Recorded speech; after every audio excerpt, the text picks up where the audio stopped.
Bonjour à toutes. Si vous êtes ronde et que vous avez des difficultés à mettre en valeur votre silhouette, je vous propose aujourd'hui 5 conseils pour décomplexer et assumer vos rondeurs avec style.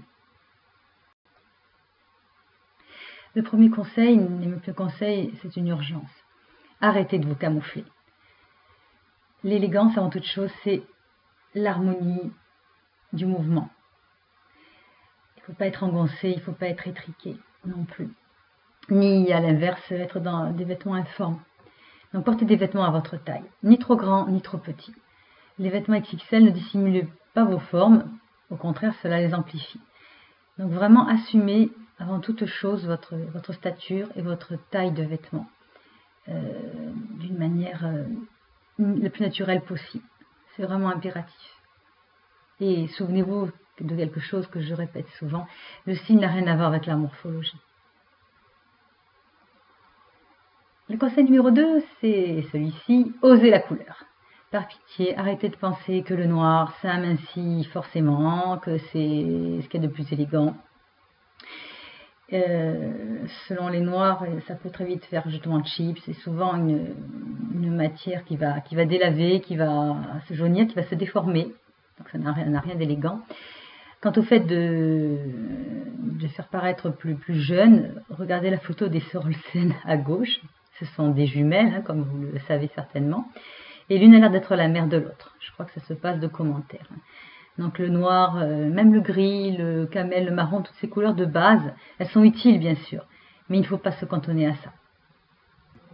Donc portez de la couleur. Vous voyez, c'est pas parce que voilà, vous n'êtes pas en taille 38 ou 40 que vous êtes obligé de mettre du noir, du gris, du marron à perpétuité. Ce n'est pas vrai.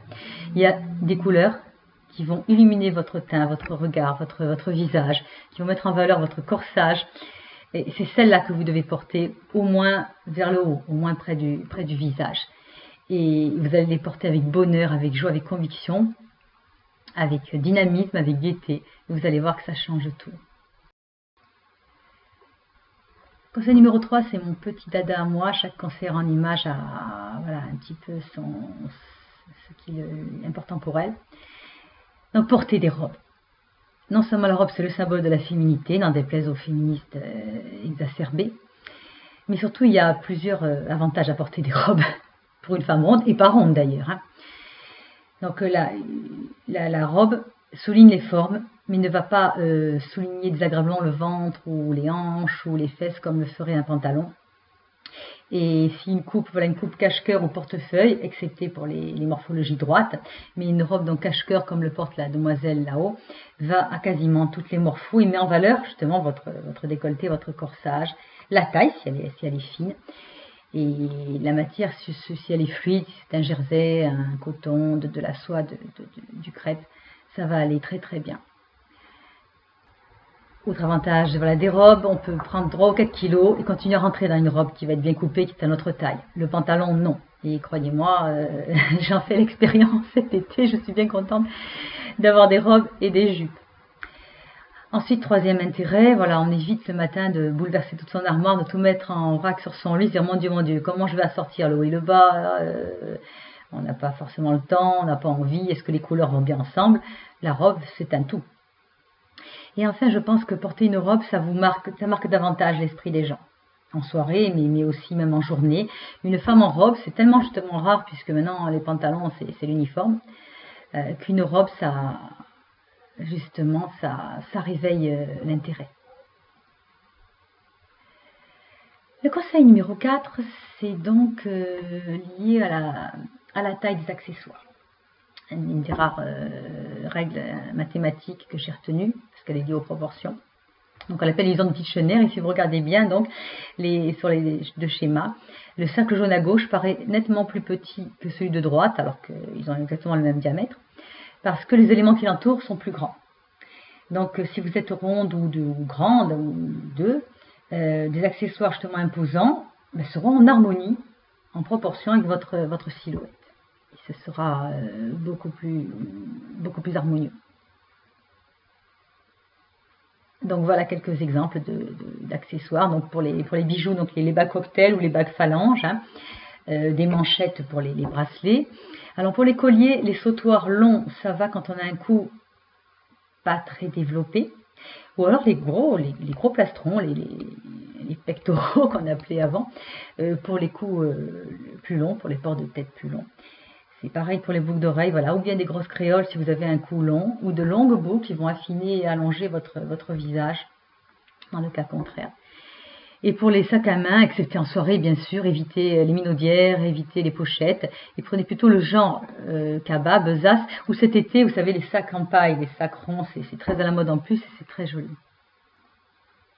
Enfin, le dernier conseil, c'est voilà, soigner les détails, tout le reste, une fois qu'on a le vêtement.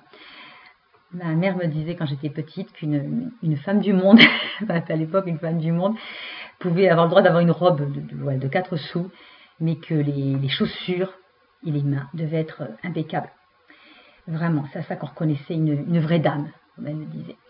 Donc songez à tous ces détails qui vraiment en plus font de nous des femmes. Les pédicures et manucures impeccables. Je ne parle pas du vernis, hein, je parle du fait que ce soit soigné, crémé, blanchi, poli, bien, oui, avec le fameux polissoir justement, les ongles bien arrondis.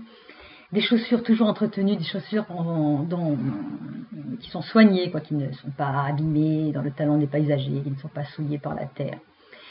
Et une coiffure soignée, ça ne veut pas dire une coiffure figée, hein, une coiffure dans laquelle vous êtes bien et qui s'adapte bien à votre visage, mais qui est voilà, propre et nette.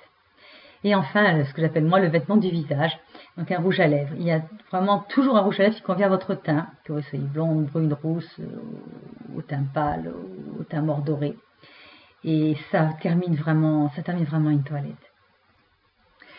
Voilà donc 5 conseils qui vous montrent que le style, ce n'est pas une question de morphologie ni de mode. L'élégance et le style, c'est une question d'harmonie, de proportion, de cohérence dans une image complète et de bien-être intérieur autant qu'extérieur. Si vos complexes donc, vous gâchent quand même quelque peu la vie, si vous avez toujours du mal à valoriser, à mettre en avant vos atouts justement, parce que vous en avez certainement énormément. Si vous n'avez toujours pas le goût de vous habiller, vous pouvez me contacter donc au 06 16 77 46 25. Je serai toujours à votre disposition pour toute question. Ou visiter mon site donc à luminage.fr pour donner une idée de ce qu'on pourrait faire ensemble. Au revoir à tous.